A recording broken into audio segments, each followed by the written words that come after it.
Okay, dear students, we are on the after completing the ninth part, we are in the 10th part of the elbow complex. Now, the other muscle, next muscle, third muscle in the elbow flexor region is the brachioradialis, which is inserted at a distance from the joint axis. And because its insertion is away from the joint axis, its largest component of the force or the torque goes towards compression of the of the joint rather than flexion. So even though we put brachioradialis into as we consider as a flexor, and it is a flexor, but it acts more mechanically when we see it acts more as a joint stabilizer because of the insertion position of the insertion. The momentum is larger, and because of that, it creates a kind of compressive stability. The brachioradialis does not cross the shoulder and therefore is unaffected by the position of the shoulder. So shoulder joint does not play any role in the biomechanics of brachioradialis on the elbow. The position of the elbow joint was found to affect brachioradialis muscle activity only during voluntary maximum eccentric contractions. Elbow joint angle had no effect on the concentric, isometric, or isokinetic contractions or maximum voluntary contractions. Brachioradialis showed high levels of activity during rapid alternating, what we call as rapid alternating supination and pronation. So you have to understand that the only during eccentric contraction of brachioradialis is the angle of elbow joint important. So all the other kind of contractions of the brachioradial such as concentric, isometric or isokinetic, it does not affect the angle of the joint has no role to play on the amount of torque produced. So we can say that in another studies were conducted and higher levels of activity were noted when the forearm was pronated than when it was supinated. And we have to understand that the brachioradialis effectively functions or produces more torque during mid-prone or pronated position. The pronator teres, as well as the palmaris longus, flexor digitorum superficialis, flexor carpi radialis, and flexor carpi ulnaris is a weak elbow flexor with primary actions at the radio-ulnar and wrist joint. So even though these muscles, as in the earlier slides we have discussed, these names of these muscles have been mentioned. They have a role, but they are not primary. They don't have a primary actions on the elbow joint. They act as they have roles in the superior and radioulnar joints and the wrist joints. Now we are coming to the extensors of elbow joint. The major extensor is triceps and the other minor or extensor is an anconeus. The effectiveness of triceps as a whole is affected by changes in the position of elbow but not by changes in the position of the forearm because the triceps attaches to the ulna and not to the radius. As the triceps, three heads of triceps together they form and they attach to the ulna, the olecranon process naturally, and because of that, the triceps do not is not at all affected by the position of the forearm. Activity of the long head of triceps is affected by changing shoulder joint position because of the long head is a of the triceps is crossing the shoulder joint. Because of that, what happens is that the position of shoulder has a role to play in the extension of the elbow. The long head's ability to produce torque may diminish when full elbow extension is attempted with the shoulder in hyperextension. For example, when I say why the shoulder is affected, for example, if you try to hyperextend your shoulder joint, like to reach something behind you, and then try to extend, then what happens is that there is a kind of active insufficiency because the long head of triceps have already been stretched in this position. because it crosses the shoulder joint also. Now when you extend your shoulder joint, hyperextend your shoulder joint, and then try to extend your elbow joint, the active insufficiency of the triceps, long head of the triceps, because it's overrun in the shoulder, creates some kind of difficulty in extension compared to normal extension position whenever the shoulder is in flexion. In this instance, the muscle is shortened over both the elbow and shoulder simultaneously. The medial and lateral heads of triceps, being one joint muscle because they don't cross the shoulder joint, are not affected by this position. For example, see here, here you can see the triceps muscle, the red, the marked by the red figure here. This is the triceps brachii, and then this is concentric contraction, mean that contraction creates shortening of the muscle, and the action is to extend the elbow joint. So this is what is happening. And here when you see here, there is eccentric contraction, but the muscle is stretched or lengthened. This is eccentric contraction of the triceps. Again, with the lady comes up, then again goes for concentric contraction of the triceps.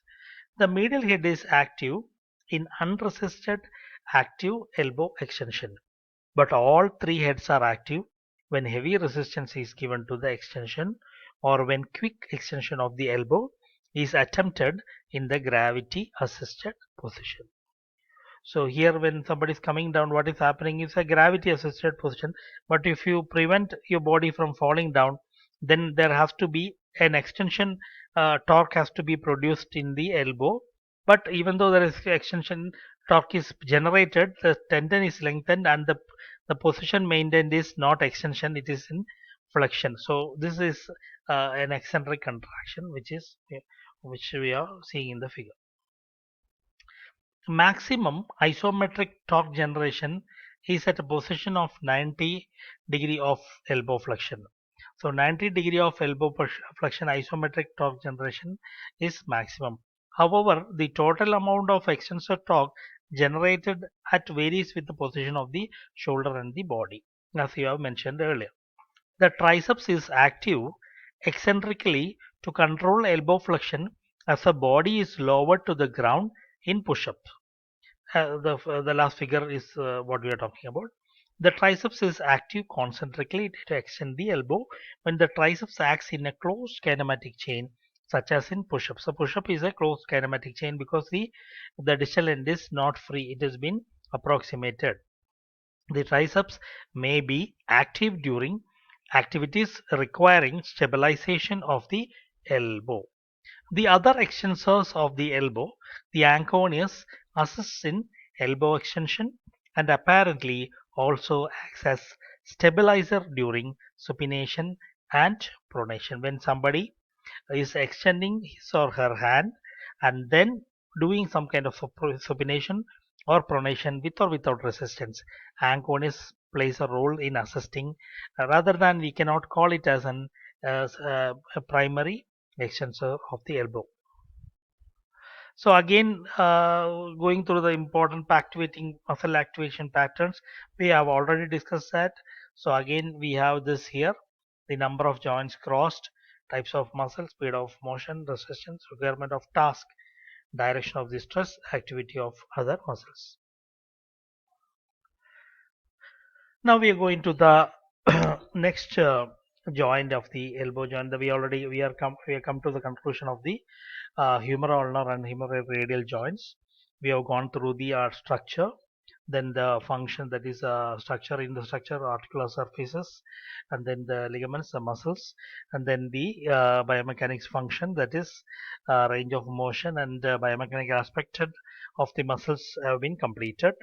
Now we are into the superior and inferior articulations of the radio-ulnar joint. Superior and inferior radio-ulnar joint. We are coming to the superior and inferior radio-ulnar articulation. So in this figure you can see this is the superior radio-ulnar joint, and you can see the interosseous membrane and the inferior radio-ulnar joint here. So superior of structure. Now we are going through the structure. Superior radial ulnar joint is what it has been shown here. The annular ligament, which is like pivoting, like it is annular is means it's like rolling over the head and attaching to the ulna. So the head has been approximated here towards the ulna. The articulating surfaces of the proximal radioulnar joint include the ulnar radial notch, the radial notch of ulna, which is this, where the head of the, this is the radial notch of the ulna, where the head of the radius is being lodging. Here, this is the radial notch of the ulnar. So what we call as ulnar radial notch. The annular ligament. This is the annular ligament. The red mark is annular.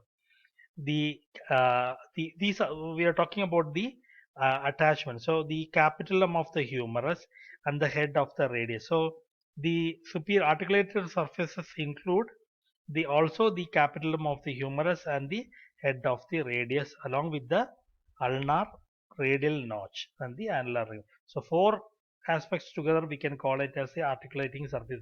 The ulnar radial notch, the annular ligament, the capitulum of the humerus and the head of the radius together form the superior radioulnar joint. The radial notch is located on the lateral aspect of the proximal ulna directly below the trochlear notch.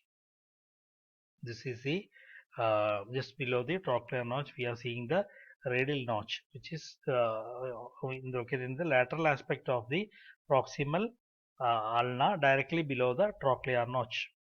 So you have to, just below this. This is a trochlear notch. Just below that, you have this notch, what we call as a radial notch. The surface of the radial notch is concave and covered with articular cartilage. This is the radial notch, so it is also concave. It is a concave shaped and it also has a covered with the articular cartilage. The circular ligament, which I already shown you in the red mark, is the annular ligament. It is attached to the anterior and posterior edges of the notch. So the whole notch is the both ends of the notch is attached by the annular ligament. The whole annular ligament covers the head of the radius and to compresses or positions it towards the radial notch of the ulna. The ligament is lined with articular cartilage, which is continuous with the cartilage lining of the radial notch. So the whole area is covered with the articular lining ligament. That is the ligament is also, the annular ligament is also covered with an articular cartilage. The annular ligament encircles the rim of the radial head, which is also covered with articular cartilage. Here the mechanoreceptors which actually senses the pressure are evenly distributed throughout the ligament. So that means that the ligament has this ability to sense pressure and resistance going through load going through the joint. The capitulum and the proximal surface of the head of the radius are actually part of the elbow and have already been discussed in the section. We have already discussed that in the section.